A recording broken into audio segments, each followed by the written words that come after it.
हाँ, देखिए गणित कक्षा 10 अध्याय 7 प्रश्नावली 7.2 और इसका सवाल नंबर 5वां है। यहाँ लिखा है वह अनुपात ज्ञात कीजिए जिसमें बिंदुओं ए ये मान दिया है और बी को मिलाने वाला रेखाखंड एक्स अक्ष से विभाजित होता है। ठीक है, इस विभाजन बिंदु के निर्देशांक भी ज्ञात करने हैं।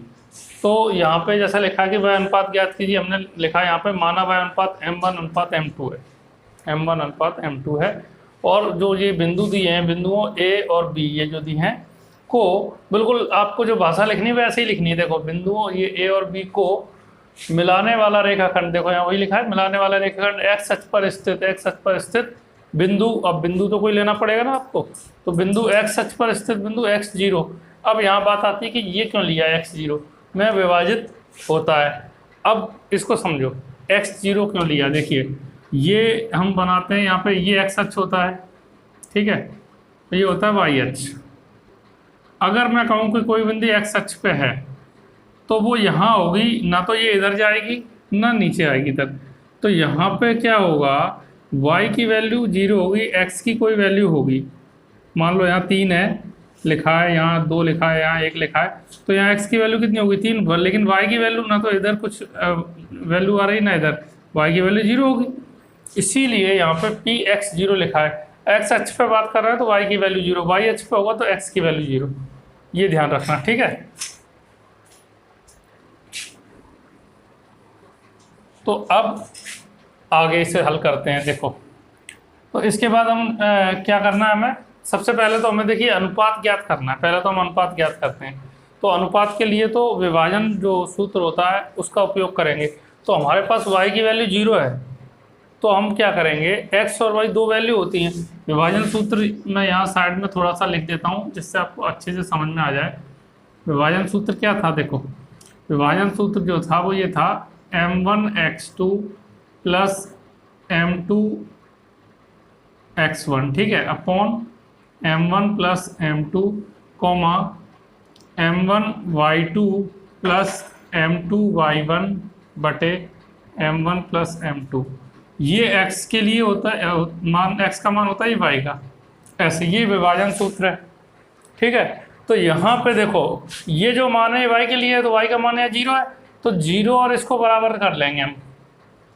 समझ में आ रही बात, यानी कि हम अगर इसको देखें तो ये y के लिए है, y बराबर क्या है m1y2 प्लस ये पूरा m1y2 प्लस m2y1 बटे m1 प्लस m2। ये सूत्र तो तुम्हें याद होना ही चाहिए, ठीक है, तभी समझ में आएगा। अब हमारे पास y की वैल्यू यहाँ 0 है, या 0 रख देते हैं, 0 बराबर अब, और ये वैल्यू भी तो रखेंगे हम। देखो m1 तो m1 ही रहेगा, y2 की वैल्यू क्या होगी।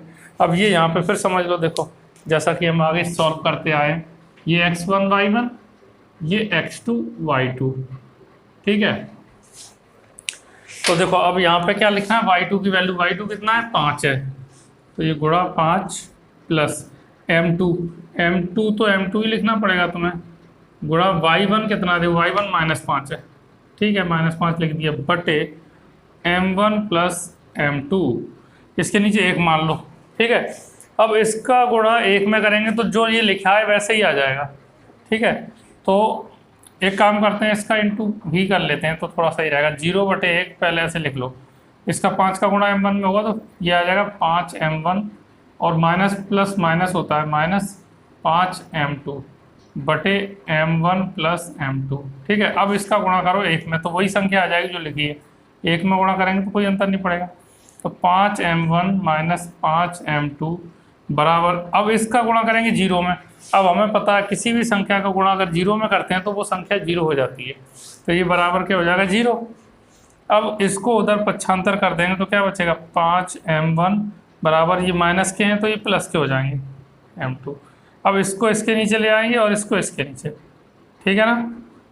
तो क्या हो जाएगा, देखो m1 के नीचे ये m2 आ जाएगा, m1 अपॉन m2 बराबर, और ये 5 के नीचे ये 5 आ जाएगा, 5/5, ये 5 और ये इसके नीचे आ गया, ठीक है। तो अब अनुपात ये क्या हो जाएगा, 5 एकम 5, 1/1 लिख लो, तो अनुपात क्या आ जाएगा, m1 अनुपात m2 बराबर क्या आ जाएगा 1:1। अब यहाँ तक आ गया ये आंसर, इतना आंसर तो आ गया कि ये 1:1 में विभाजित हो रहा है। लेकिन यहाँ पूछा क्या है आखिरी में, इस विभाजन बिंदु के निर्देशांक भी ज्ञात कीजिए। जब 1:1 का अनुपात होता है तो ये स्पेशल केस है, ठीक है। तो इसमें मैंने देखो तीसरा जो सूत्र जब मैंने शुरू में बताया था इंट्रोडक्शन में, स्पेशल केस, तो विशेष स्थिति बोलेंगे इसको, हिंदी में क्या बोलेंगे, विशेष स्थिति में क्या होता है। अब हमें ज्ञात क्या करना है, ये इसके निर्देशांक पी एक्स वाई के, ठीक है। ये तो 0 है, यहाँ x का मान ज्ञात करना है। तो x का मान ज्ञात करने के लिए क्या करेंगे, लिखेंगे अब x बराबर क्या होता है ये पूरा, यानी कि इसको नहीं लिख के इस पे इसका विशेष स्थिति में क्या लिखते हैं, x1 प्लस x2/2 ये लिखते हैं। तो x1 x2 कितना है देखो 1 और ये -4, तो 1 प्लस -4/2, तो 1 माइनस प्लस क्या होता है -4/2।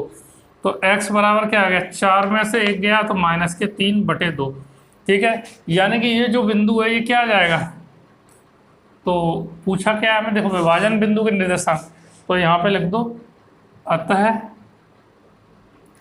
विभाजन बिंदु के निर्देशांक क्या होंगे, p x का मान है -3/2, तो p -3/2 0, ये तो 0 है, ये बस ये आंसर आ गया, ठीक है।